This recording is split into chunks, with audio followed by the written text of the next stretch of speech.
Welcome to The Last Breakfast. Please enjoy the video. In this video, I will show how to study smarter in med school. Start each session by writing one clear goal, set a timer, and remove distractions immediately. Use short active study blocks with immediate self-testing and spaced review intervals. Replace passive rereading with practice questions and teach-back summaries.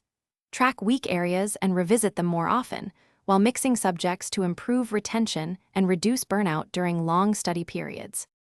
Use active methods that force recall and application rather than passive reading, because you remember what you retrieve. Start each topic with questions, then answer them without notes, and check accuracy. Convert notes into flashcards, diagrams, or short teaching scripts you can review aloud.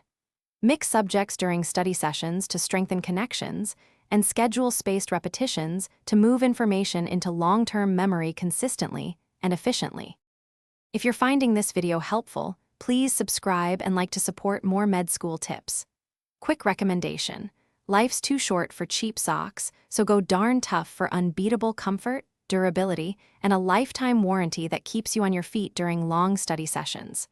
I wear them during marathon reviews, and they make a real difference in comfort. Check the description for the link and other deals. Now let's get back to the video. Build small, sustainable routines to make progress feel automatic and prevent exhaustion. Schedule focused blocks with 25 to 50-minute study intervals and regular short breaks, and protect sleep to consolidate memory. Use a weekly review to analyze practice question patterns and adjust your plan. Keep a simple tracker for topics, weak points, and completed goals, and celebrate incremental wins to maintain momentum through long rotations and exams. Thanks for watching. If this was helpful, leave a like and consider subscribing. See you next time.